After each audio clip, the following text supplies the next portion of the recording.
কাজটা করা। এবং এখন কিন্তু অনেকেই জানে যাদের জন্য 7 মাসের ভাষা পেটে আছে ভাষা। তো আমরা পরে স্কুলে চলে আসলাম। ওনারা আমাদেরকে বলতেন যে সবসময় ভালো কাজ করবে, সব সব কাজ করবে, কারণ গল্পের মধ্যে কিন্তু উচ্চারণটা এরকম শিক্ষা থাকে, এরকম একটা মোরাল যেটাকে বলে আর কি।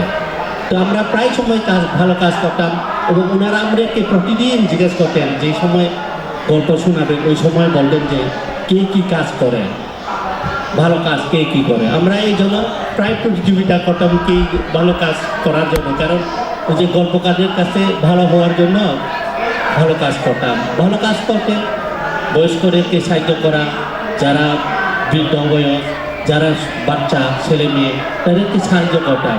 তাদেরকে জঙ্গল থেকে পান এনে সুপারি এনে তাদেরকে দিয়ে দিতাম এবং তাদের কাছ থেকে আদায় করতাম গল্প শোনার, মানে খুব ভালো লাগতো তখন। তো এরকম করে 1990 সালে আমি স্কুলে চলে আসলাম, বুড়ো আবাসিক উচ্চ বিদ্যালয়। এখানে এসে যা অবস্থা, কারণ আমরা তো এখানে এসে কোনোদিন আমি ভাবতে পারিনি যে মুরু ভাষা বাদে আর অন্য ভাষা আছে, জানতাম না। আমি স্কুলে এসে খুব অবাক হলাম, বাংলা পড়তে হচ্ছে, বাংলা শুনতে হচ্ছে, কারণ টিচাররা সবাই কিন্তু বাঙালি, অথচ আমরা মুরু মাতৃভাষা আমরা এক বিন্দু জানতাম না। আমাদের যা অবস্থা হাঁস আর মুরগির মতো অবস্থা হয়ে গেছে, বুঝতাম না টিচাররা কী বলেন, কারণ টিচাররা সবাই তো বাঙালি। অপরদিকে আমরা এক ফুটু জানি না, এক বিন্দু বাংলা। তো আমাদের অনেক সমস্যা হয়েছিল।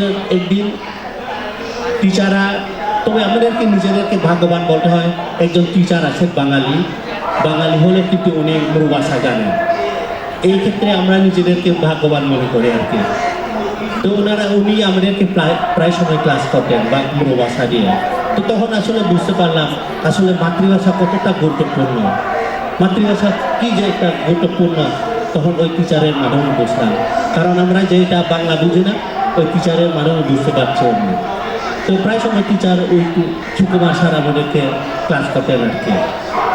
তো একদিন উনি আসতে পারছেন না, একজন এলেন ম্যাডাম, উনি কিন্তু মুরু ভাষা বোঝেন না। তো উনি আমাদেরকে বললেন চুপ। আমরা তো মনে করছি গ্রামে যেরকম থাকি ওইরকম স্কুলে এসে দুষ্টামি করতাম। তো উনি বললেন চুপ, মানে কথা না বলার জন্য। আমরা কি করতাম? নমস্কার। কারণ ওই একটাই শব্দ কিন্তু আমাদের মুরু ভাষার সাথে মিলে, অথচ শব্দটা অর্থ ভিন্ন। চুপ অর্থ হচ্ছে মুরু ভাষার নমস্কার দেওয়া, অথচ টিচার বলছিলেন কথা না বলার জন্য চুপ, অথচ আমরা করতাম নমস্কার, কারণ ওই ভাষার চুপ অর্থ মুরু ভাষা। এই অবস্থা।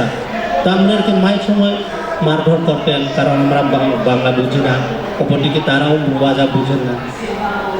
এরকম করে আমাদের ক্লাসে এরকম করে বাজা বুঝে না, কিন্তু কোনো রকম ক্লাস করতে হবে না। আমি প্রায় 3-4 বার পালিয়ে গেছিলাম বাড়িতে, কারণ বাজা বুঝে না। বাজা না বুঝার পরে আবার টিচারের কাছে মারধর খেতে হয়। 4 বার পালিয়ে গেছিলাম গভীর রাতে। আবার বাবা পাঠিয়ে দেয় স্কুলে, লেখাপড়া করতে হবে, কারণ তোমার ভাইয়েরা কেউ পড়াশোনা করে না, তোমাকে পড়তে হবে, তোমাকে আমাদের সমাজ সংস্কৃতি, আমাদের রূপকথার গল্প ধরে রাখতে হবে। তো বাবার কথা আবার চলে আসলাম স্কুলে। এরকম করে স্কুল শেষ করলাম। স্কুল শেষ করে আবার কলেজে থাকলাম।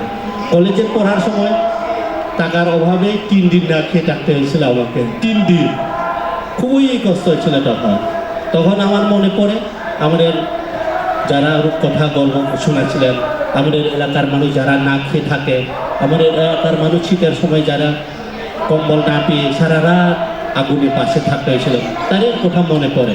এবং এদের কথা মনে পড়তে গিয়ে আমার কষ্টগুলো কিন্তু তখন কিছুটা হালকা হয়ে যায়। আমি তো কোনো রকম মাত্র 3 দিন না খেয়ে থাকলাম। তো এরকম করে তখন থেকে আমি লেখালেখি শুরু করছি এবং তাদের কথা প্রায় সময় মনে পড়ত। এবং এরকম করে বিশ্ববিদ্যালয়ে চলে আসলাম। বিশ্ববিদ্যালয়ের জীবনে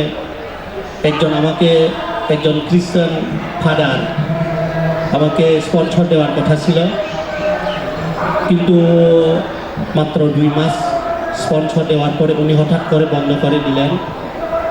তখন থেকে আবার কালো মেঘ চলে আসতে থাকলো আমার জীবনে। এখন কি করব? পরিবার থেকে তো কিছুটা সম্ভব হচ্ছে না আমার। অপরদিকে উনি আবার হঠাৎ করে বন্ধ দিয়ে দিলেন। তখন কি করব না পেয়ে আমাদের ডিকশনারি পুরো লেখাগুলো লিখে তারপরে জেল বল পেন দিয়ে লিখে ফটোকপি করি, কারণ জেল বল পেন দিয়ে ফটোকপি করলে পরিষ্কার দেখা যায় তখন। তো এটা ফটোকপি করে ডিকশনারি গ্রামে গ্রামে ঘুরতাম ছুটিতে এগুলো বিক্রির জন্য, এইগুলো বিক্রি করে আমাকে লেখাপড়া নিজের খরচ চালাতে হচ্ছে। একদিন আমাকে রেডিও বাংলাদেশ বেটার চট্টগ্রাম থেকে ডাকলেন গল্প বলার জন্য। আমি কিন্তু আর পারছি না, ছোটবেলায় যা শুনে প্রায় ভুলে গেলাম। তখন নিজেকে খুব খারাপ লাগলো, এত আশা ভরসা করে আমাকে ওরা বলে গেলেন, অথচ আমি এখন তো প্রায় ভুলে গেলাম। তখন নিজেকে একদম অপরাধীর মতো তাদের কাছে মনে হলো, এবং তখন থেকে আরও দ্বিগুণ উৎসাহ নিয়ে শুরু করলাম লেখাকে। এবং এই পর্যন্ত আমার 29টা বই প্রকাশিত হয়ে গেছে, 29টা। এবং এই 29টার মধ্যে মুরু 19টা মুরু মাতৃভাষা এবং 10টি বাংলার ভাষার বই, এবং 10টি বাংলার মধ্যে অধিকাংশ আপনার 21শে বইমেলা ঢাকা থেকে প্রকাশিত। এরকম চলতে গিয়ে পরে যখন মাস্টার্স শেষ হলো ইউনিভার্সিটি, তখন আমার জীবনে সবচেয়ে বড় সিদ্ধান্ত, এখন কি করব। ইউনিভার্সিটি শেষ করলেন, এখন কি করব। অপরদিকে আমার জাতির যে আমাদের দিকে তাকিয়ে আছে, কারণ আমি হলাম আমাদের মুরুদের মধ্যে দ্বিতীয় বিশ্ববিদ্যালয় পড়ুয়া। এখন আমি কি করব, খুবই টেনশন। চাকরি করব নাকি সমাজ সংস্কৃতি নিচের জাতির জন্য কাজ করব। মাঝে মাঝে লটারি করতাম দুইটা লিখে, একটা হচ্ছে চাকরি করব, একটা হচ্ছে লেখালেখি লেখক হব, মাতৃভাষায় কাজ করব। লটারি করতাম, তাও আবার হতো না। খুব টেনশন ছিল। 5 মাস ছিলাম ইউনিভার্সিটিতে ক্লাস শেষ, পরীক্ষা শেষ করার পর। এই 5 মাস কিন্তু আমার কাছে 5 বছর মতো সময় মনে হচ্ছে, খুবই টেনশন। পরে খুব রিস্ক করে ভাবলাম যে না, আমাকে তো কাজ করতে হবে, কারণ আমাদের জাতি কিন্তু আমাদের দিকে তাকিয়ে আছে। এই পর্যন্ত আমাদের ভাষাগুলো প্রায় হারিয়ে যাচ্ছে। তো তখন থেকে চেষ্টা করলাম যে লেখাপড়া শেষ করে কাজ করবো সমাজ সংস্কৃতির জন্য। এবং তখন থেকে ডিকশনারি করলাম, ডিকশনারি ওই যে সংগ্রহ করলাম অনেক কষ্টের দিনে, ওইগুলো কাজে লাগলো, তখন ওইগুলো কাজে চলে আসলাম। আর এরকম করে এই পর্যন্ত আমার কাছে গল্প, কথার গল্প প্রায় 400টি মতো সংগ্রহ আছে, 400টি। অনেক বছর প্রায় সময় আমাকে 20-30 দিন পর্যন্ত থাকতে হয়েছিল দুর্গম এলাকা, এগুলো কাজ করার জন্য, মানুষকে জাগানোর জন্য। এবং আমি এখন বাগানের সাথে জুম চাষ করি, সাথে সাথে লেখালেখি করি। আর 2014 সাল থেকে রেঙ্গুচে ভাষা নিয়ে কাজ করছিলাম। আমি মনে করছিলাম আমি ইউনিভার্সিটি থেকে শেষ করে আমি বেকার থাকবো, কিন্তু ভাগ্য ভালো, আমেরিকান যুক্তরাষ্ট্রের একজন প্রফেসর আছে ডেভিড পিটারসন, উনি আমাকে ডাকলেন। মানে রেঙ্গুচে ভাষা, যাদের ভাষা মাত্র এখন 6 জন বলতে পারে, খুব ডেঞ্জারাস ভাষা, প্রায় নাই এই ভাষার লোক লেখা। একেবারে বর্ডারের সীমান্তে থাকে ওরা, মায়ানমার সীমান্তে। তো এই ভাষা কিন্তু মাত্র 6 জন এখন বলতে পারে, প্রায় হারিয়ে গেছে এদের ভাষা।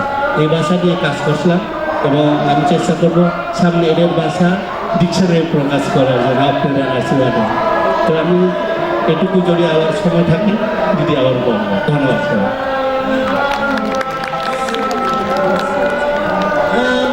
থ্যাংক ইউ দাদা। আমরা তাহলে এরপরে যাই হচ্ছে অমরা খানের কাছে।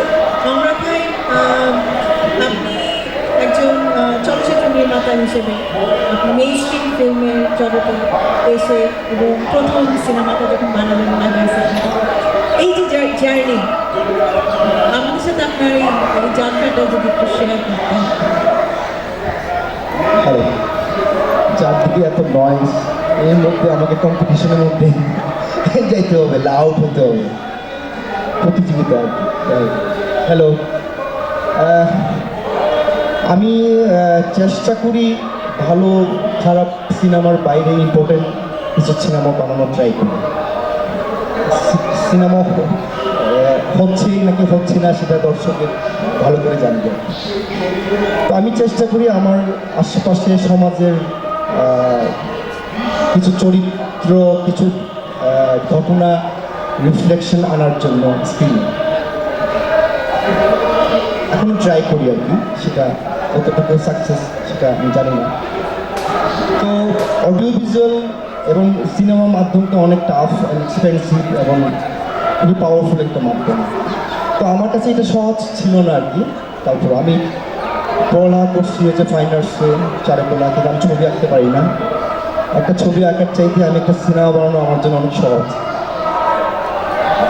সো আর্টিস্ট যদি থাকে মাইন্ড করেন না কেউ। সো এখনো পর্যন্ত প্রথম ছবিটা আমার জার্নি হচ্ছে প্রায় তেরো বছরের জার্নি আর কি। 13 বছরের জার্নির মধ্য দিয়ে ছবিটা বানানো হলো। দেন এখনো পর্যন্ত এটা বাংলাদেশে আলোর মুখ দেখি না, হয়তো যে কোনো একটা দিন আলো মুখ দেখবে। কিন্তু আমি এই ছবিটা দিয়ে আমার যে সিনেমার যে জার্নিটা সেটা আমি বুঝে ফেললাম যে কীভাবে হওয়া উচিত। আমার নেক্সট প্রজেক্টগুলো, নেক্সট সিনেমাগুলো কীভাবে করে আমি তৈরি করা উচিত, কীভাবে আমার চলাফেরা করা উচিত, কীভাবে কথা বলা উচিত, কীভাবে অ্যাটিটিউডগত আমাকে পরিবর্তন করা উচিত এই সমাজ ব্যবস্থার মধ্য দিয়ে। তো নিজেকে একটু সেলফ সেন্সরের মধ্য দিয়ে একটু আনার চেষ্টা করতেছি। তো কিন্তু যতই চেষ্টা করি না কেন আমার ভয়েসটাই থাকবে, আমার দম থাকবে, সব কিছু। আমি কোনো রকমের কোনো সেলফ সেন্সরের বিশ্বাস করি না। সেলফ সেন্সর যখনই আসবে তখনই আসলে আমাকে খুঁজে পাবেন না কাজে, এটা হবে একটা ফেক কাজ। তো এখনও চেষ্টা করি যেখানে আনএক্সপ্লোর গল্প বলার জন্য আমি চেষ্টা করি, আনএক্সপ্লোর গল্পগুলো স্ক্রিনের আনার জন্য আমি চেষ্টা করি, সেটা যত রকমের বাধা হোক। কিন্তু মানে আমরা তো সবসময় প্রথমে আমরা বলে দিই, প্রথমে আমরা জাস্টিফাই করে ফেলি মাইনরিটি কোথেকে গিয়ে আসছে, ওকে ঠিক আছে ওরা একটু পাশের সিটে রাখি, এটা আমাদের জন্য ইম্পর্টেন্ট, এটা ফাইট আমাদের জন্য। যতদিন আমাদেরকে এইভাবে ভাববেন ততদিন আমরা আরও উপরে উঠবো, আরও উপরে উঠবো, আরও উপরে উঠবো। সো আমি মনে করি এটা এখন হচ্ছে বর্ডারলেস ওয়ার্ল্ড। আমি শুধুমাত্র বাংলা একাডেমিতে পড়ি না, এখন আমি 5 মিনিট আগেও জার্মানিতে ছিলাম, এখনও 5 মিনিট পরে যে কোন দেশে যাব সেটা খুবই আনসার্টেন। তো আমি যেটা মনে করি সেটা প্রত্যেকটা শিল্পের, প্রত্যেকটার লেখকের বা প্রত্যেকটা শিল্পের সমাজের বাস্তবতার মধ্য দিয়ে তার কাজে রিফ্লেক্ট আনার উচিত। আমার কাছে মনে হয় সত্যটা সত্যভাবেই রিপ্রেজেন্ট করা উচিত। এখনকার সব মানে বিশেষ করে আমাদের আর্ট সার্কেলের বা অডিও ভিজুয়ালের কী ভাষা, মানে কী ভাষা বলবো, কী কথা বলবো, কী নিয়ে কথা বলবো, সেটা আমরা এখন নিজেরা খুব কনফিউজডের মধ্যে থাকি বিকজ সমাজ ব্যবস্থা। কিন্তু সমাজ ব্যবস্থার মাথায় রেখে যে কিছু একটা কাজ করতে হবে সেটা যদি মাথায় নিয়ে নিই আগে থেকে, আমার মনে হয় কাজটা ঠিকঠাক মতো হবে না। হ্যাঁ, আপনারা জানেন যে অডিও ভিজুয়াল যে এক্সপেন্সিভ মিডিয়াম, কিন্তু তারপরেও আমার কাছে মনে হয় না টেকনোলজি এত পরিমাণে ফাস্ট হয়ে আসছে, মানি আমার কাছে ইম্পর্টেন্ট না, আমার কাছে সত্যটা ইম্পর্টেন্ট। সত্য হলে সত্য যদি ঘটাইতে পারে সেক্ষেত্রে আসলে ফিনান্সিয়াল জায়গা থেকে আসলে কোনো ব্যাপার না। অসংখ্য মানুষ, অসংখ্য শুভাকাঙ্ক্ষী আছে, যেটা আমারও আছে। আমি এখন বেঁচে আছি, আমি কোনো চাকরি করি না, আমি কিচ্ছু করি না, আমি কিছু খ্যাপ মারি সার্ভাইভ জায়গা থেকে, ওখান থেকে আমি কিছু টাকা সেভ করে আমি পার্সোনাল সিনেমা প্রজেক্টের মধ্যে সেটা ইনভেস্ট করি। কিন্তু এইভাবেই তো চলা যায় না জিনিসটা। তো আমি অবশ্যই কথা বলতে খুব অপছন্দ করি, তো তারপরেও আমি খুবই একটু বিভ্রান্তি হচ্ছে এগুলো জিনিসটা, কারণ যে আমি মানুষ এখন মানে এই সময়ের এই সমাজ ব্যবস্থা কাকে বিশ্বাস করবেন, নিজেকে বিশ্বাস করা ছাড়া আর কাউকে বিশ্বাস করার মতো এই ধরনের পরিস্থিতি এখন নাই। এর মধ্যেও কাজ করতেছে, মানে আপনাদের দোয়া বেসিক্যালি।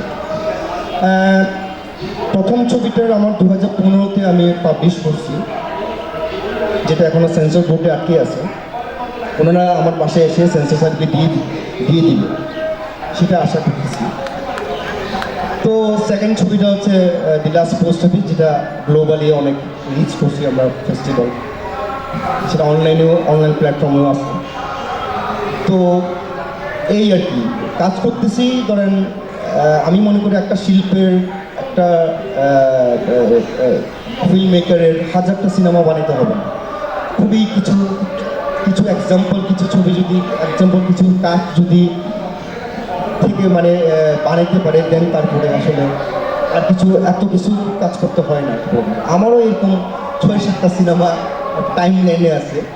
সেটা আমি মনে করি আমাকে এটা, আমি সিনেমা বানানো আমাকে আমি মনে করি হচ্ছে আমার commitment and responsibility as a community representative হিসাবে।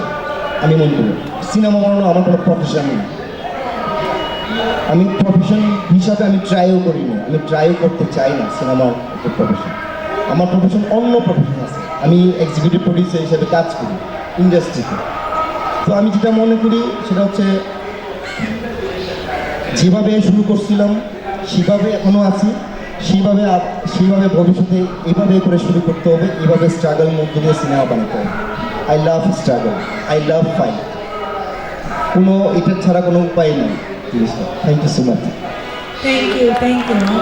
যেহেতু আপনি স্ট্রাগল লাভ করেন এবং স্ট্রাগলের কথাই বলছেন, সো আমি নেক্সট কোয়েশ্চেনটা আপনাকেই দিয়ে শুরু করি। সেটা হচ্ছে আপনি তো ইন্টারন্যাশনাল একটা জার্নি আছে আপনার ফিল্ম নিয়ে, ফিল্ম ফেস্টিভ্যালে যাওয়ার, আপনি বাংলাদেশকে রিপ্রেজেন্ট করেছেন।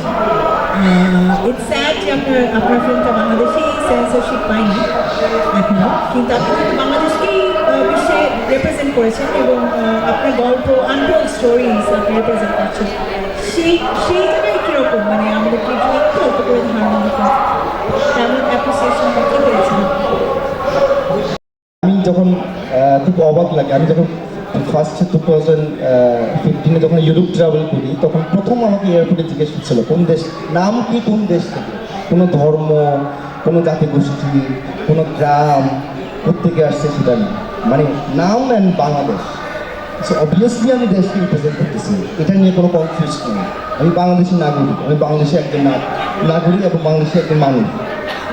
সো সেটাই আমার প্রথম প্রায়োরিটি আছে। কিন্তু বাইরে যেটার হচ্ছে, ওকে ফাইন, কিছু কিছু জায়গা, কিছু কিছু ফেস্টিভ্যালে, যেমন এস্তোনিয়া, তো চাকমা ল্যাঙ্গুয়েজটা শুনে বা চাকমা সিনেমাটা দেখে ওরা বাংলাদেশের ভাষা, এটা বাংলাদেশের মেইন স্ট্রিমের ভাষা হিসাবে ওরা ট্রিট করছে। ওকে, সো কাপ্তাই লেকটাকে তারা মনে করে সমুদ্র, ও ফাইন, এটা মানে সমুদ্র।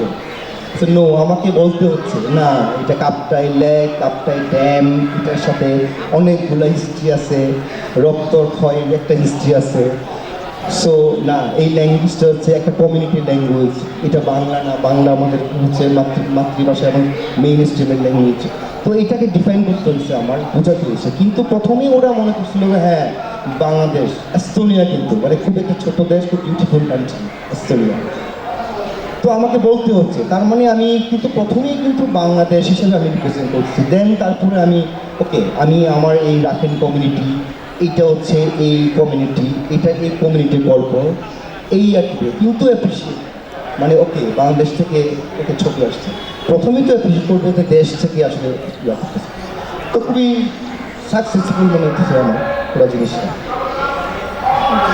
Thank you. আমি আসলে এখন প্রিয়াঙ্কা দির সাথে, আপনি আপনার জার্নি টাউন সাথে শেয়ার করেছেন, কিন্তু থ্রুআউট দিস জার্নি এখন হেবাং যেখানে আছেন, আপনি একজন উদ্যোক্তা হিসেবে, মানে how do you see the struggle you have, আমার সাথে যদি একটু শেয়ার করতেন যে এখনও যে স্ট্রাগলগুলো আপনি পার করছেন, specially as a women as well. স্ট্রাগলের আগে আমি একটু বলবো, সেটা হচ্ছে যে জার্নিটার সাথে আর কি অ্যাড করবো, যে হেবাংয়ের যাত্রাটা কেন করলাম। সেটা হচ্ছে আমাদের খাবার নিয়ে, আদিবাসীদের খাবার নিয়ে কিন্তু যে ধরনের নেগেটিভ আছে, আপনার একাডেমিকলি বলেন বা হচ্ছে যে আমাদের যে পারসেপশন বলেন জনসাধারণের মধ্যে, সেটা কিন্তু খুব একটা পজিটিভ না আর কি। ঠিক আছে, যে আদিবাসীরা বা চাকমারা ব্যাং খায়, সাপ খায়, মানে সো কল যদি আমি এগুলো বলি আর কি। হ্যাঁ, তো এইভাবে নেগেটিভগুলো আসছে, সেই জায়গায় মানে আরেকটা নেগেটিভ দাঁড় করানো কিন্তু খুব একটা সহজ না। ঠিক আছে, যেগুলো হচ্ছে টোটালি ডিফারেন্ট এক ধরনের ফুড, যেই খাবারগুলো হচ্ছে আমরা কোনোদিন হয়তো মানে যারা এই ঢাকা শহরে থাকি তারা টেস্ট করার সুযোগ পায় নাই। কিন্তু আমার মনে হতো যে ঢাকা শহরে যেহেতু একটা ফুড কালচার, রেস্টুরেন্ট কালচার তৈরি হয়েছে, এখানে থাই, কোরিয়ান, জাপানিজ অনেক ধরনের কুইজিন কিন্তু আমরা এত সুন্দর করে অ্যাপ্রিসিয়েট করছি, এনজয় করছি, কিন্তু নিজের দেশে অন্য আরেকটা যে কালচার আছে সেটাকে আমরা অ্যাকসেপ্ট করছি না, এই খাবারগুলো অ্যাকসেপ্ট করছি না, এটাকে বরঞ্চ আর অন্যভাবে আমি টার্মিনোলজিতে ফেলছি, ঠিক আছে?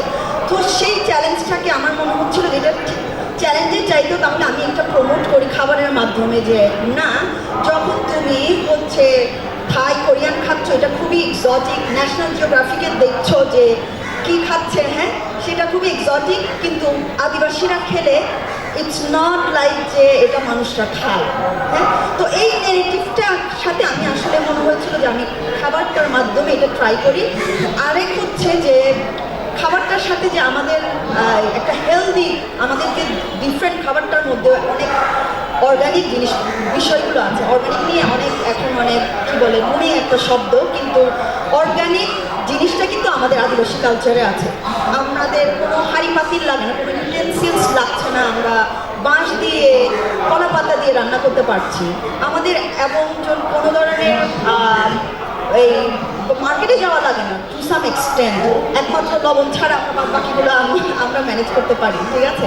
তো ওই জায়গা থেকে আমাদের যে সাস্টেনেবল মেকানিজম আছে আমাদের কালচারের মধ্যে, অন দ্য আদার হ্যান্ড যেই একটা নেগেটিভ এই বড় মার্কেটে বা মেজরিটি মাইনরিটি বলতে আমি খুব একটা স্বাচ্ছন্দ্য বোধ করি না, ভালো লাগে না, তো সেই জায়গায় আমি অ্যাভয়েড করার চেষ্টা করছি আর কি, যে মেন স্ট্রিম এগুলো আমার আসলে খুব একটা পছন্দ না জিনিসগুলো।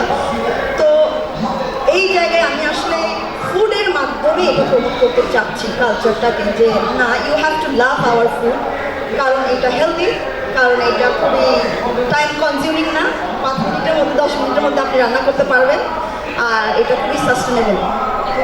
এইটাই আর কি যে আমার চিন্তাটা ছিল। তো স্ট্রাগলের জায়গা থেকে ওই যে আমার কিন্তু যখন আপনি একটা বিজনেস নিয়ে আসছেন, আপনার কাছে এত ভাগ আর থাকছে না, চাকমা বাঙালি এরকম সবাই আপনার টার্গেট করবে। এখন আমার কিন্তু ফেস করতে হচ্ছে, আমার নিজের কমিউনিটি থেকেও আমি ফেস করি যে কেন এই খাবারগুলো আমরা তো রান্না করে খেতে পারছি, কেন এত টাকা দিয়ে রাখছে রেস্টুরেন্টে, হ্যাঁ? তাছাড়া আদিবাসীরা কিন্তু খুব একটা বিজনেসের জায়গায় এত ইনভলভ না, বিজনেসের জগৎটা সম্পর্কে কিন্তু আমাদের খুব একটা ধারণা নাই, ব্যাগ এন্ডে কী চলছে, কত টাকা খরচ হচ্ছে, আমাদের র মেটেরিয়াল আসছে সেই এক পাহাড় থেকে, র মেটেরিয়াল যদি আমি এখান থেকে কালেক্ট করি তাহলে আমি অথেন্টিক ফুড দিতে পারছি না, সেই চ্যালেঞ্জটাও আসছে। আবার র মেটেরিয়াল ওখান থেকে আসলে আমার দাম বেড়ে যাচ্ছে, সেই জায়গায় আমাকে আমার কমিউনিটির মানুষই বলছে এত দাম রাখছে কেন, এগুলো তো এত হওয়ার কথা না, আমাকে কিন্তু প্রশ্ন সম্মুখীন হতে হচ্ছে, হ্যাঁ?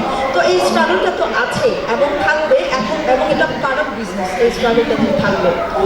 অ্যাজ উইমেন আপনি জিজ্ঞেস করেছেন যে নারী হিসেবে কি ইয়া করছি, যেহেতু আমরা নারী হিসেবে করছি, নারীদের উপরে কিন্তু কালচার রিপ্রেজেন্ট করার দায়িত্বটা কিন্তু সব কমিউনিটিতে দেখা যায়, যে একজন নারী কিন্তু, আমি আপনি যদি থানি না করতাম আমাকে কেউ না কেউ বলতো যে চাকমা নারী হয়ে কেন থানি পড়ে, মাই ব্রাদার্স, থ্যাংক ইউ দাদা পড়েছে, দাদাকে দেবে, কিন্তু অংটাকে কিন্তু কেউ বলবে না যে অং কেন ধুতি পড়ে না, ঠিক আছে, অং কেন তাদের কালচারে পড়ে না। সো নারী হিসেবে আমার সেই কালচারাল আইডেন্টিটিটা অলওয়েজ রিপ্রেজেন্ট করতে হয়, এইটা একটা। এই যে কালচার কিপার, যে কালচার কিপারের চাইতে আমার কাছে মনে হয় কালচার লেটস স্প্রেড কালচার, যত আমরা স্প্রেড করবো তত আমার কালচারটা থাকবে, ঠিক আছে? তো এই নেগেটিভটাও আমাদের হয়তো চেঞ্জ করতে হবে আর কি। তো স্ট্রাগলের জায়গাটা আমি একটু দেখবো, এক হচ্ছে জেন্ডারের মানুষ তো খালি জেন্ডার চলে আসে, হ্যাঁ, জেন্ডার ডিভিশন অফ লেবারের যে জায়গাটা, আমরা যেহেতু নারী, আমার বোনরাই মেনলি হার্ড ওয়ার্কিংগুলো করছে, আমি শুধু মাথাটা দিচ্ছি, ব্রেনটা দিচ্ছি, আমার যেহেতু জব আছে পাশাপাশি আমি জব করছি, প্লাস হচ্ছে আইডিয়াগুলো জয়েন করছি। আমার বোন তার বেবি আছে, বাচ্চা পালছে, চাকরি করছে এবং চালাচ্ছে, হাউস হোল্ডের জবটা তার করতে হচ্ছে। একজন পুরুষের কিন্তু যখন বিজনেসে আসছে তার শুধু বিজনেসটা চিন্তা করলে হয়, ঠিক আছে, কিন্তু একজন নারী ট্রিপল বার্ডেন অফ লেবার, হ্যাঁ, এই জায়গাটা কিন্তু সারাক্ষণ আমার একজন নারী থাকছে। তো এখন আমি এখানে এসে কথা বলছি, হেবাং কম্পারেটিভলি একটু আইডেন্টিটি পেয়েছে, ফেমাস হয়েছে, অনেক ইন্টারন্যাশনাল ব্লগার এসে কাভার করছে, এটাও কিন্তু এক ধরনের চ্যালেঞ্জ, কারণ হুট করে বন্ধ করতে পারবো না, এত এক ক্রিটিক্যালি এক্লেমড তারপরে পরিচয় পেয়েছি কেন আমার হেবাং বন্ধ করতে যাচ্ছে। আমি যদি বলি এখন না জব ছাড়বো নাকি হচ্ছে হেবাংকে ধরবো, আমার বাবা মা বলবে যে তুমি বরঞ্চ হেবাংকেই ছাড়ো, কারণ আমাদের সমাজ ব্যবস্থাটা চাকরিটাই হচ্ছে একসেপ্ট করছে। ঠিক আছে, দাদার যে স্ট্রাগলটা, আরেকটা আমি অ্যাড করতে চাচ্ছিলাম যে ল্যাঙ্গুয়েজ যে বড় একটা ফ্যাক্ট। আমিও বাংলা ঠিক মতো বলতে পারতাম না, ইউনিভার্সিটিতে এসে মনে হয় ভালো মতো প্রোনাউন্সিয়েশনগুলো শিখেছি, ইংলিশ তো এখনও শিখছি, বাংলাও শিখতেছি এখনও। তো এই ল্যাঙ্গুয়েজটাও কিন্তু হেবাংয়ের ক্ষেত্রে বড় একটা চ্যালেঞ্জ। আমরা কি চাকমা ভাষায় মেনুটা করব, নাকি বাংলা ভাষায় মেনুটা করব, নাকি বাংলিশে মেনুটা করব? ফরেনার যদি অ্যাট্রাক্ট করতে চায় তাহলে এটাকে ইংলিশে ট্রান্সলেট করতে হবে। ট্রান্সলেট করলে হয়তো দাঁড়াই না জিনিসটা, যেটা আমরা যেই মেনুটা আমরা যেভাবে রিপ্রেজেন্ট করি। ঠিক আছে, তা এখনও কিন্তু আমাদের এখন চাকমা ভাষা না, বাংলা ভাষায় চাকমার যেভাবে আমরা প্রোনাউন্স করি ওভাবে লেখা মেনুটা। এখন আমরা কি করবো আমরা বুঝতে পারছি না, মেনুটাকে কীভাবে আমরা ডিজাইন করবো আর কি। ঠিক আছে, তো এই চ্যালেঞ্জগুলো আছে। Thank you. And if anyone has an idea, advise Priyanka. We'll be ready to design for that. No, I mean, as you talked about আপনার স্ট্রাগলের কথা, তো সেটা থেকে দাদার কাছে আসছি, দাদা জার্নি আপনার স্ট্রাগল তো আমরা শুনলাম। এখন যে আপনি কাজ করে যাচ্ছেন, নিরলস কাজ করে যাচ্ছেন, আমাদেরকে ইভেন আপনার ফিউচার কিছু আরও প্ল্যান আছে, কিন্তু যদি আপনার ফিউচার প্ল্যানটা বলতেন এবং ওইটা অ্যাচিভ করার জন্য বা ওটা ওই জায়গায় ওই লক্ষ্যে পৌঁছানোর জন্য আপনার কাজকে আরও পরিধি বাড়ানোর জন্য কী কী মানে কী ভবিষ্যতে প্ল্যান আছে এবং কী সমস্যাগুলো এখনও এক্সিস্টিং আছে? আসলে আমার জীবনটা আমি বলছিলাম যে প্রথম থেকে কিন্তু আমার মনে শেষ পর্যন্ত স্ট্রাগল থেকে গেল। কারণ আমি যখন শুরু করছিলাম আমাদের মাতৃভাষা লেখা অনেক সমস্যা, কারণ আমাদের ফোন তো কম্পিউটারেই নাই, কীভাবে আমি কাজ করবো এমনি। কারণ আমরা ক্লাস করলেও এই যে প্রথম আর যখন ক্লাস করি ছোটোবেলা আমরা তো লিখেই ক্লাস করতাম না, কারণ আমাদের ধর্মের প্রবর্তক যিনি আমাদের মাতৃভাষাটাকে নিয়ে আসছেন উনি কিন্তু লিখে লিখে ক্লাস করাতেন আমাদের। তো আমি যখন শুরু করছিলাম যে আমি ভাবলাম এরকম লিখে লিখে তো কয়দিন থাকবে, এমনি কয়দিন থাকবে, হারিয়ে যাবে তো। এমনিতে ওনার লেখাগুলো অনেক হারিয়ে গেছে। তখন আমি অনেক চিন্তা করতাম এই লেখাটাকে তো টিকিয়ে রাখতে হবে মাতৃভাষা। তখন আমি গ্রামার বইটা কিন্তু দেখতে পাই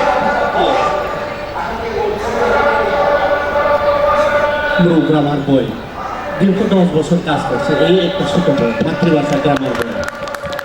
তো আমি যখন শুরু করছিলাম এই গ্রামার বই মাতৃভাষায় কথার বই, কারণ আমি কিন্তু দুইটা লেখা লিখি, একটা হচ্ছে মাতৃভাষায় আর একটা হচ্ছে বাংলা। মাতৃভাষা যখন লিখি যে সমস্যা ফোন নাই, আমার কম্পিউটার থেকে আমি কোনো রকম কষ্ট করে একটা ফোন জোগাড় করলাম মাতৃভাষায় একজনের কাছ থেকে পাকম্র, উনি আমাকে দিলেন একটা ফোন। আমি যখন লিখতে পারি, কিন্তু যখন প্রেসের জন্য পাবলিশ করার জন্য কাজ করে ফোন ভেঙে যায়, ফোন মিসিং হয়ে যায়, আবার কি একটা সাপোর্ট করে না, অনেক সমস্যা, অনেক টেনশন। তারপরে তো আমাকে একটা কাজ করতে হবে এমনি, কারণ আমাদের ধর্মের প্রবর্তক আমার ধর্মের প্রবর্তক মেন লেবু উনি 18টা বই লিখে গেছেন। 18টির মধ্যে আমার কাছে এখন আছে 12টি, এখনো 6টি পাইনি। এই 6টি কোথায় আছে কেউ বলতে পারবেন না। ওখানে কিন্তু গান আছে, কবিতা আছে, ছড়া আছে এবং আরও অনেক গল্প কাহিনী আছে।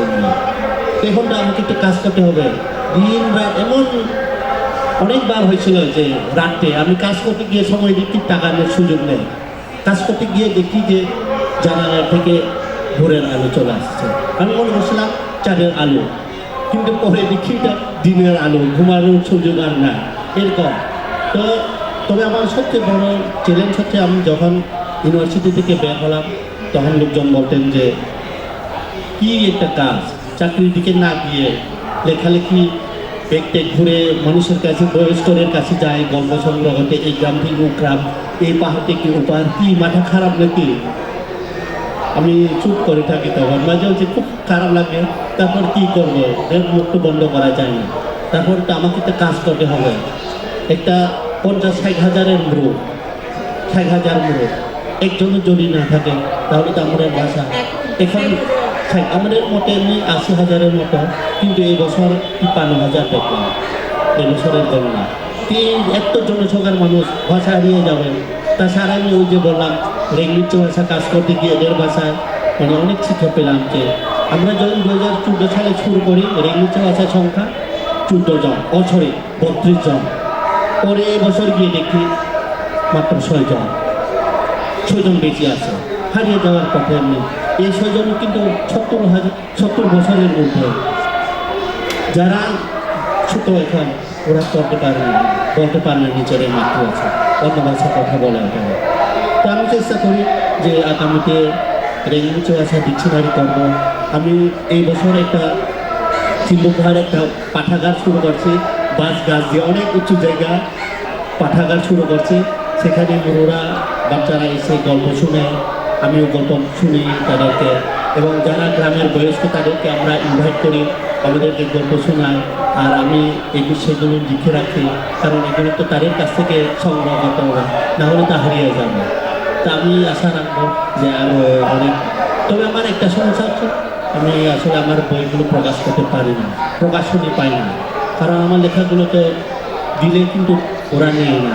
যেমন আমার জুম পাহাড়ের মানুষ উপন্যাস প্রায় 10-15টা প্রকাশনীর সাথে কথা বলছে, আগে পাই না, কেউ নিতে চায় না। জুম পাহাড়ের মানুষ বাংলা, ওরা বলে পাহাড়িদের আদিবাসীদের লেখাতে মানসম্মত না, ভাষার শব্দচয়ন ঠিক না, সেন্টেন্স ঠিক থাকে না।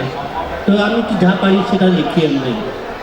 পরে আগামী প্রকাশনী থেকে 2020 সালে প্রকাশিত করে, এবং এটা কিন্তু অনেক মানে আমাকে পরিচয় করে দেয় জুম পাহাড়ের মানুষ উপন্যাস।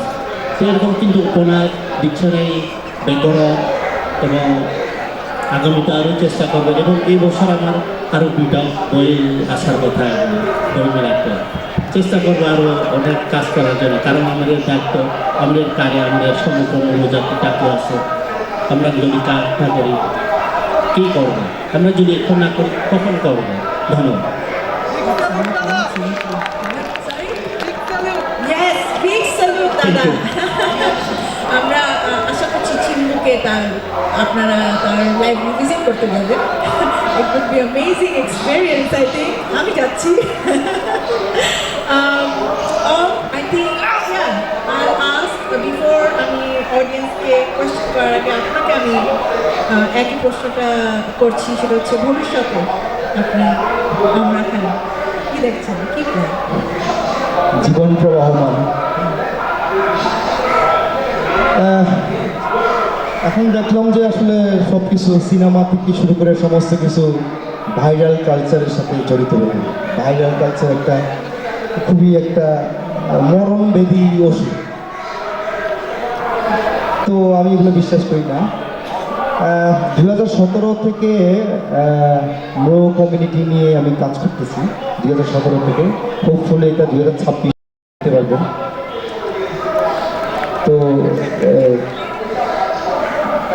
দাদা হচ্ছে আমাদের গবেষক, আমাদের সিনেমাতে ভাবতেছি।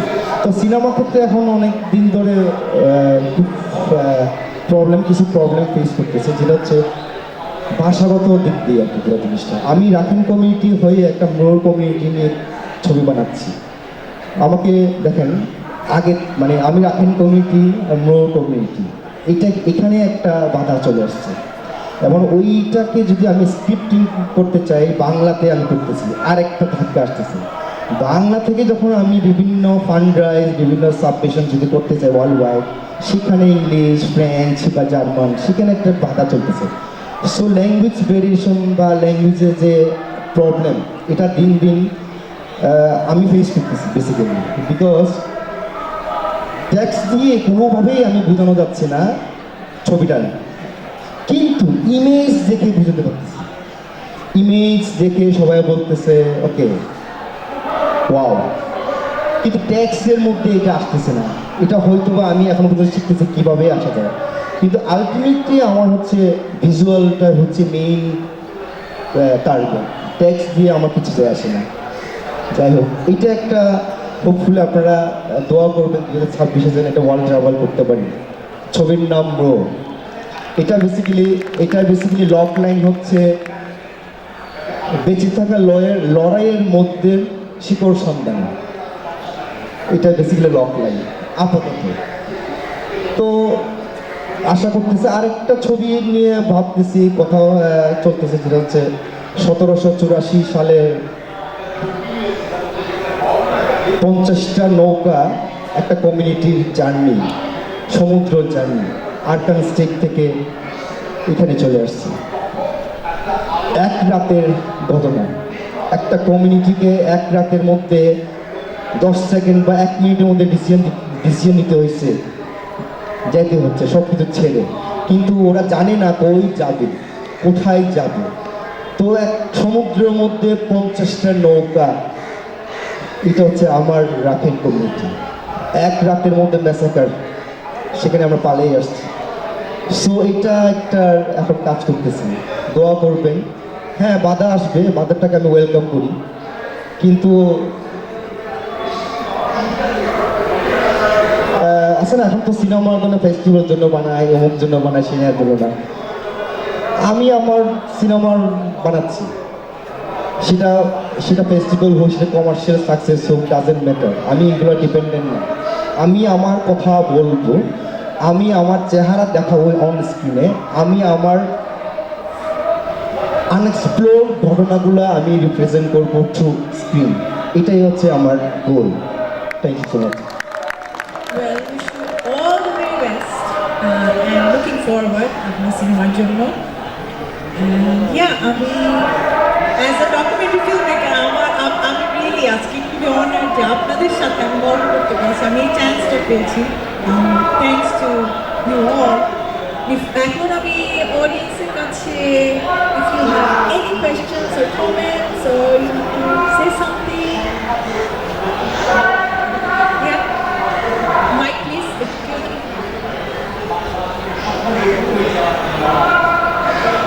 আচ্ছা, মুভি বলতে হবে। বলেন। মিডিয়াম ফিল্ম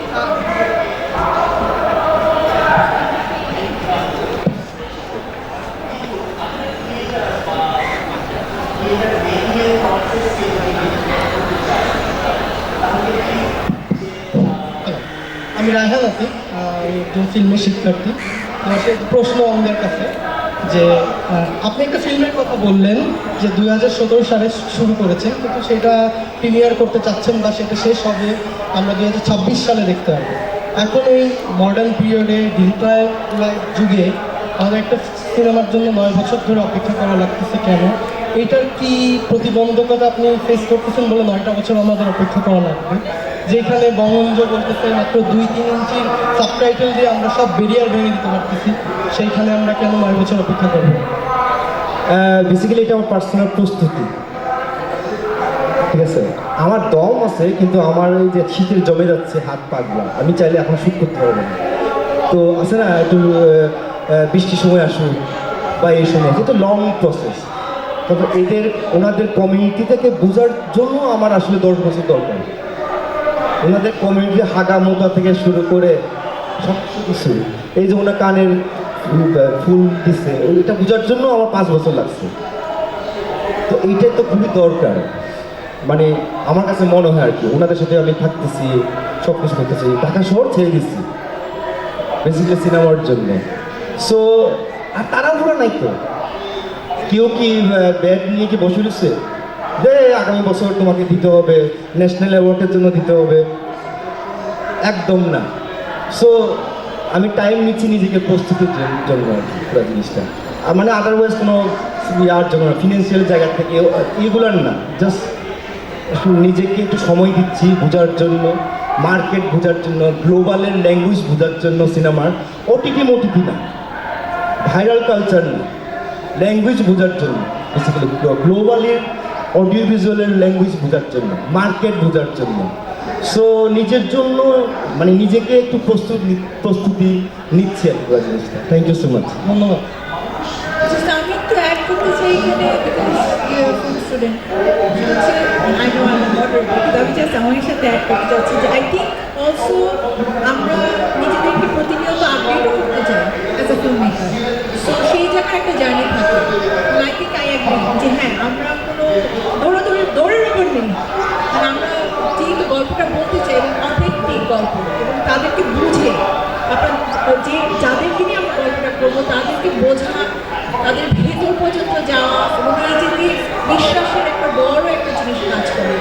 আই থিঙ্ক ওটার জন্য সময় লাগবে। সো হ্যাঁ, লুকিং ফরওয়ার্ড। এনিওয়ান এলস সে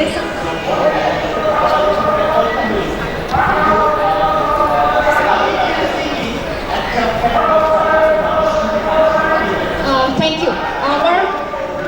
আমার প্রশ্ন প্রিয়াঙ্কার কাছে। প্রিয়াঙ্কা, ডু ইউ থিঙ্ক যে তোমার প্রফেশনাল জার্নি যেটা সেটা তোমাকে কোনোভাবে এই অ্যাওয়ারনেসটা রেজ করতে হেল্প করছে about your work with Hebang or Tubun and that যে কমিউনিটিরা পিছিয়ে পড়েছে তাদের গল্পটা জানা উচিত, and also being a women ওই যে অ্যাঙ্গেলটা দ্যাট ইউ সেই যে সব কিছু জেন্ডারের দিকে যায়। So I want to know that তোমার ওই প্রফেশনাল অ্যাওয়ারনেসটা কি do you think it contributed? আমার সেটা মনে হয় না। Falguni, thank you for the question. So কেন মনে হয় না বলে, আমার প্রফেশনাল জার্নিটা তার মতো করে চলছে। এইটা আমার একটা ভালোবাসার জায়গা থেকে ঘটছে। এটা এমন না যে হ্যাঁ আমার হেবাংটা হচ্ছে এটার মাধ্যমে কালচারটাকে প্রমোট করতে হবে জোরে সোরে, ব্যাপারটা সেটা নয়। এটা একটা মাধ্যম। কালচার আমি এখানে বসছি, এখানে প্রমোট করতে পারি, সবাই সব জায়গায় করতে পারি। যখন আমি মনে করবো I belong to that part of culture, ঠিক আছে, আমি ওই জায়গায় বলতে চাচ্ছি, একটু আসতে চাচ্ছি এলিজাবেথে, যখনই আমাদের যে আমাদের, তোমাদের, আমার, তো তারা, তোমরা এই শব্দগুলো ইউজ করবো না, তখনও কিন্তু আমাদের এই ভাগাভাগিটাই থেকে যাবে। দাদা আমরা সবাই এগিয়ে দেবো। যে আমি এই জন্য এই শব্দগুলো হচ্ছে যে ইয়াংরা আমরা সবাই লেটসে আমরা সবাই প্রেজেন্ট করছি। তো এখন থেকেই যদি আমরা সেই জায়গাগুলো বলি তাহলে কিন্তু ভাগাভাগিটা কম হয়। তো প্রফেশনাল জার্নিটার সাথে আমার এটার কোনো ক্ল্যাশ নেই। আমি এখানে আসার আগে আমি জিজ্ঞেস করছিলাম নিজেকে, কিছুদিন আগে আমাদের এথিক্সের একটা কোর্স করতে হচ্ছিল, ইউএনএ যারা আছেন আর কি, আসলে কি আমি এখানে আসলে ক্ল্যাশ হবে কি হবে না? যে আমাকে অফিস যদি ধরে যে কেন তুমি এটা আবার করতে যাচ্ছ, যে পার্সোনাল আবার বিজনেস অন্টারপ্রেনার, হ্যাঁ আমি আসলে এখানে হেবাং থেকে আমি 1 টাকাও নিই না।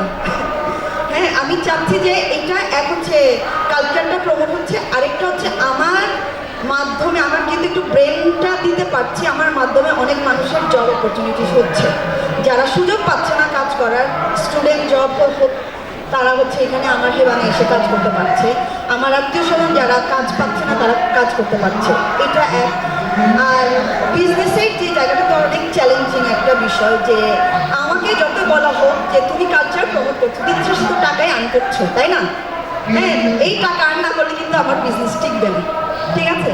তো প্রফেশনাল জার্নিটা টু সাম এক্সটেন্ট কন্ট্রিবিউট করে অফকোর্স, কারণ আমার প্রফেশনাল জার্নির মাধ্যমে আমার অনেক নেটওয়ার্কিং তৈরি হচ্ছে। হ্যাঁ আমি হয়তো ভালোভাবে কথা বলার একটু শিখছি, হ্যাঁ কম্পারেটিভলি অন্য আরেকজনের চাইতে ইংলিশ শিখছি, কমিউনিকেশন স্কিলগুলো আমার হচ্ছে, সেই জায়গাগুলো আমার এই বিজনেসে এসে আমার কন্ট্রিবিউট করছে। কীভাবে আমার ট্রেনিং কন্ডাক্ট করতে হবে, কীভাবে আমার ফ্যাসিলিটেট করতে হবে, এই জায়গাগুলো। কিন্তু আমার এই প্রফেশনাল জার্নি আর এই বিজনেস জার্নির আসলে কোনো ধরনের ক্ল্যাশের নাই। I think another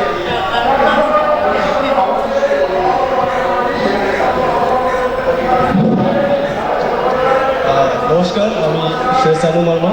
আমার প্রশ্নটা হচ্ছে প্রিয়াঙ্কাদের কাছে আর কি, যে বাংলাদেশের আদিবাসী নারীদের উদ্যোক্তা হওয়ার পথে সবচেয়ে বড় প্রতিবন্ধকতা কোনটা আপনার কথা মনে হয়?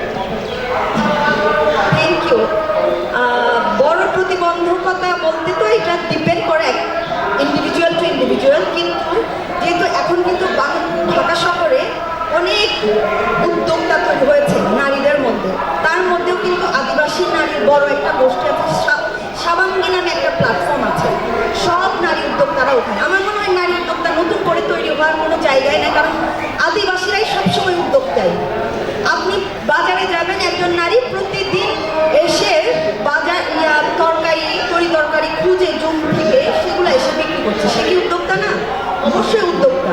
তো প্রতিবন্ধকতাটা হচ্ছে এক, আপনার ফ্যামিলির প্রেশার, আপনার দায়িত্বের উপর যে ভার, আপনার অন্য কমিউনিটিতে কিন্তু ভাগ আছে যে নারীরা নারীদের কাজ করলেই হবে, পুরুষরা শুধু পুরুষদের কাজ করলেও হবে, কিন্তু আদিবাসীদের কিন্তু নারী পুরুষ নারীদের কিন্তু টাকাও কামাতে হবে, সংসারও দেখতে হবে, আর বিজনেস করলে আবার এক্সট্রা আরেকটা কাজ। এই দায়িত্বের ভাগটা আমার কাছে মনে হয় যে সবচেয়ে বড় চ্যালেঞ্জ। আর এই যে সংস্কৃতিকে ধরে রাখা, একজন নারীর উপরে যে সারাক্ষণ একটা চাপিয়ে দেওয়া যে নারী একমাত্র সংস্কৃতিকে ধরে রাখবে, এটা আরেকটা বিষয় আর কি। আমি যদি আজকে হেমানের কোনো এদিক ওদিক করি, একজন পুরুষ উদ্যোক্তা কিন্তু ওই পুরুষটার উপরে অ্যাটাক করবে, কিন্তু একজন নারী করলে নারীর চরিত্রের উপরে অ্যাটাক করবে। এটা আমরা সব নেগেটিভে দেখতে পাই, তাই না? তো এটাই আর কি।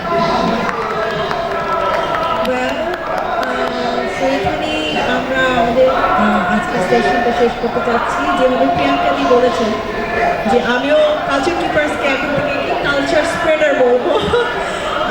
আমরা একটা ছোট গাছ যেভাবে করে স্প্রেড হয়, বড় একটা গাছের পরিণত হয়। আই হোপ যে আমাদের কালচার এইভাবে সবার সাথে একসাথে আমরা এক গুচ্ছ গাছ একসাথে হবে এবং থাকবো। থ্যাংক ইউ, আপনাদেরকে অনেক অনেক ধন্যবাদ। আপনি আজকে সময় দিয়েছেন। Thanks everyone for listening. Thank you.